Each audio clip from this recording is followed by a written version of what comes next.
بسم اللہ الرحمن الرحیم الذین آتیناہم الکتاب یعرفونہ کما یعرفون ابناءہم، جن لوگوں کو ہم نے کتاب دی یعنی تورات اور انجیل کے جو صحیح ماننے والے ہیں، یہ نکتہ یہاں نوٹ کر لیجئے، تورات اور انجیل کے ماننے والوں میں سے غلط کاروں کے لیے مجہول کا صیغہ آتا ہے، اوتوا الکتاب، جنہیں کتاب دی گئی تھی، اور جو ان میں سے ٹھیک تھے، صحیح رخ پر تھے، ان کے لیے معروف کا صیغہ ہوتا ہے جنہیں کتاب ہم نے دی تھی۔ یہ انداز جو ہے معروف اور مجہول کا، یہ آپ دیکھیں گے کہ فرق ہوگا، جہاں ان کی کسی غلط بات کا تذکرہ ہوگا الذین اوتوا الکتاب، اور جہاں اچھی بات کا تو وہاں یہ کہ جو آتیناہم الکتاب، الذین آتیناہم الکتاب یعرفونہ کما یعرفون ابناءہم، وہ ایسے ہی پہچانتے ہیں اس کو۔ ہو کی ضمیر قبلے کی طرف بھی ہے، اور ہو کی ضمیر محمد الرسول اللہ کی طرف بھی ہے، ہو کی ضمیر قرآن کی طرف بھی ہے۔ ایسے پہچانتے ہیں جیسے اپنے بیٹوں کو۔ وَإِنَّ فَرِيقًا مِّنْهُمْ، اور یقیناً ان میں سے ایک گروہ وہ ہے لَيَكْتُمُونَ الْحَقَّ وَهُمْ يَعْلَمُونَ، جو جانتے بوجھتے حق کو چھپاتے ہیں۔ الحق من ربک، یہ حق ہے آپ کے رب کی طرف سے۔ فَلَا تَكُونَنَّ مِنَ الْمُمْتَرِينَ، تو آپ ہرگز نہ بنے شک کرنے والوں میں۔ یہ حضور سے خطاب ہو رہا ہے، اور حضور کی وساطت سے اصل میں ہر مسلمان سے خطاب ہو رہا ہے۔ یہ بات ان سے کہی جا رہی ہے کہ اس میں کوئی شک اپنے پاس مت آنے دو، یہ تو حق ہے تمہارے پروردگار کی طرف سے۔ وَلِكُلٍّ وِجْهَةٌ هُوَ مُوَلِّيهَا، ہر ایک کے لیے ہم نے ایک رخ معین کر دیا جس کی طرف کہ وہ رخ کرتا ہے۔ فَاسْتَبِقُوا الْخَيْرَاتِ، تو مسلمانوں تمہارے لیے ایک رخ تو ہم نے معین کر دیا بیت اللہ کا، ایک باطنی رخ کیا ہے؟ نیکیوں میں ایک دوسرے سے آگے بڑھنے کی کوشش کرو۔ ایک ہے ظاہر، نماز کا ظاہر ہے، آپ نے قبلے کی طرف رخ کر لیا ہے، آپ نے وضو کیا ہے۔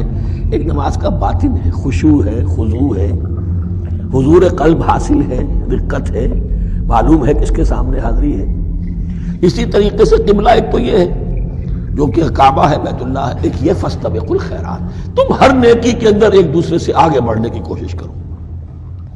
اینما تکونوا یاتی بکم اللہ جمیعا، جہاں کہیں بھی ہوگے اللہ تم سب کو لے آئے گا، جمع کر دے گا۔ ان اللہ علی کل شیء قدیر، یقینا اللہ تعالی ہر چیز پر قادر ہے۔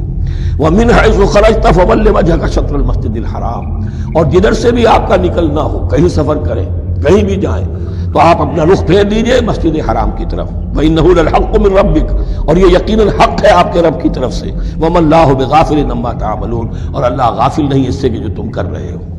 یہاں بظاہر جو ہے کلام حضور سے ہے، اصل میں مسلمانوں سے خطاب ہے بواسطہ محمد صلی اللہ علیہ وسلم۔ وَمِنْ حَيْثُ خَرَجْتَ فَوَلِّ وَجْهَكَ شَطْرَ الْمَسْجِدِ الْحَرَامِ وَحَيْثُ مَا كُنْتُمْ فَوَلُّوا وُجُوهَكُمْ شَطْرَهُ، اور دیکھو جہاں بھی تم نکلو اپنا رخ کرو مسجد حرام کی طرف۔ امریکہ میں جاؤ تب بھی رخ ہوگا مسجد حرام کی طرف، روس میں جاؤ رخ تمہارا ہوگا مسجد حرام کی طرف۔ وَحَيْثُ مَا كُنْتُمْ، اور اے مسلمانوں جہاں کہیں بھی تم ہو، فَوَلُّوا وُجُوهَكُمْ شَطْرَهُ، تو اپنے چہروں کو پھیر دو اسی کی رخ پر۔ لِأَلَّا يَكُونَ لِلنَّاسِ عَلَيْكُمْ حُجَّةٌ، تاکہ نہ رہے لوگوں کے پاس تمہارے خلاف کوئی دلیل۔ اب اس بات کو سمجھ لیجئے کہ چونکہ تورات میں لکھا ہوا تھا کہ نبی آخر الزمان کا قبلہ کعبہ ہوگا، اگر حضور یہ قبلہ اختیار نہ کرتے تو علماء یہود حجت قائم کرتے مسلمانوں پر کہ دیکھو تورات میں تو یہ لکھا ہے اور انہوں نے وہ اختیار نہیں کیا۔ تو یہ گویا کہ ان کے اوپر اتمام حجت بھی ہو رہا ہے اور قطع عذر بھی ہو رہا ہے، ان کی حجت کی جڑ بھی کٹ رہی ہے۔ الا الذین ظلموا منہم، سوائے ان میں سے ان کے جو ظالم ہیں، اعتراض کرنے کے لیے لاکھ انہوں نے پھر بھی ہیلے بہانے بنائی لینے ہیں۔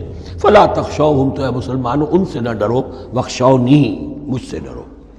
وَلِأُتِمَّ نِعْمَتِي عَلَيْكُمْ، اور یہ جو تحویل قبلہ ہوئی ہے اور محمد الرسول اللہ صلی اللہ علیہ وسلم کی بعثت کی بنیاد پر ایک نئی امت کو شکل دی جا رہی ہے، اور اسے اب امامت الناس سے سرفراز کیا جا رہا ہے، وراثت ابراہیمی اب اسے منتقل ہو گئی ہے۔ یہ اس لیے ہے وَلِأُتِمَّ نِعْمَتِي عَلَيْكُمْ، اپنی نعمت میں تم پر اس کا اتمام فرما دوں، مکمل کر دوں، وَلَعَلَّكُمْ تَهْتَدُونَ، اور تاکہ تم ہدایت یافتہ بن جاؤ۔ کما ارسلنا فیکم رسولا، جیسے کہ ہم نے بھیج دیا ہے تم میں ایک رسول۔ اب یہ دعا ابراہیم و اسماعیل یاد کر لیجئے، ربنا وبعث فیہم رسولا منہم یتلو علیہم آیاتک ویعلمہم الکتاب والحکمۃ ویزکیہم۔ اب گویا کہ وہاں تو دعا تھی، اور یہ 3000 سال کے بعد اس دعا کا ظہور ہو رہا ہے بعثت محمدی کی شکل میں۔ کما، کما ارسلنا فیکم رسولا منکم، جیسے کہ ہم نے بھیج دیا ہے تم میں رسول اپنا تم ہی میں سے، یتلو علیکم آیاتنا، وہ تلاوت کرتا ہے تم پر ہماری آیات، ویزکیکم، تمہیں پاک کرتا ہے، تزکیہ کرتا ہے تمہارا، وَيُعَلِّمُكُمُ الْكِتَابَ وَالْحِکْمَةَ، اور تمہیں تعلیم دیتا ہے کتاب و حکمت کی، وَيُعَلِّمُكُم مَّا لَمْ تَكُونُوا تَعْلَمُونَ، اور تمہیں تعلیم دے رہا ہے ان چیزوں کی جو تمہیں معلوم نہیں تھی۔ یہاں ایک نقطہ بڑا اہم ہے، حضرت ابراہیم اور اسماعیل کی دعا میں جو ترتیب تھی یہاں اللہ نے اس کو بدل دیا ہے۔ وہاں کیا تھا؟ تلاوت آیات، تعلیم کتاب و حکمت، پھر تزکیہ۔ یہاں کیا ہے؟ تلاوت آیات، پھر تزکیہ، پھر تعلیم کتاب و حکمت۔ اب ظاہر بات ہے کہ حضرت ابراہیم اور حضرت اسماعیل نے جو بات کہی وہ بھی غلط تو نہیں ہو سکتی، لیکن ہم یہ کہہ سکتے ہیں کہ اس کی امپرووڈ فارم یہ ہے جو اللہ تعالیٰ کی طرف سے دی گئی، اس لیے کہ تزکیہ مقدم ہے۔ اگر نیت صحیح نہیں ہے تو تعلیم کتاب و حکمت مفید نہیں ہوگی بلکہ گمراہی میں اضافہ ہوگا۔ نیت کج ہے تو گمراہی بڑھتی چلی جائے گی، اور تزکیہ کا حاصل کیا ہے؟ نیت درست ہو جائے، اخلاص، نحن لہ مخلصون۔ اگر یہ نہیں ہے تو جتنا پڑھو گے، جتنے بڑے عالم ہوگے، شیطان بھی بن سکتے ہو۔ بڑے بڑے فتنے عالموں نے اٹھائے ہیں۔ یہ جو دین اکبری تھا یا دین الہی تھا، اکبر کے تو باپ دادا کو کبھی خیال نہیں آ سکتا تھا اس کا۔ یہ پٹی پڑھانے والے کون تھے؟ ابو الفضل اور فیضی جیسے علماء، بہت بڑے علماء۔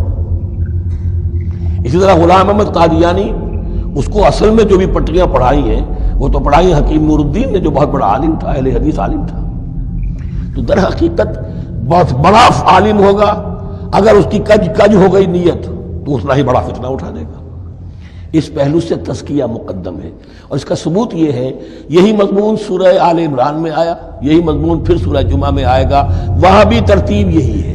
تینوں جگہ پر اللہ کی طرف سے ترتیب یہی ہے، یتلو علیکم آیاتنا ویزکیکم، تمہیں ہماری آیات پڑھ کر سنا رہا ہے اور تمہارا تزکیہ کرتا ہے، ویعلمکم الکتاب والحکمہ، اور اس تزکیے کے بعد پھر تعلیم کتاب و حکمت، ویعلمکم ما لم تکونوا تعلمون، اور تمہیں سکھا رہا ہے جو کچھ علم تمہیں حاصل نہیں تھا۔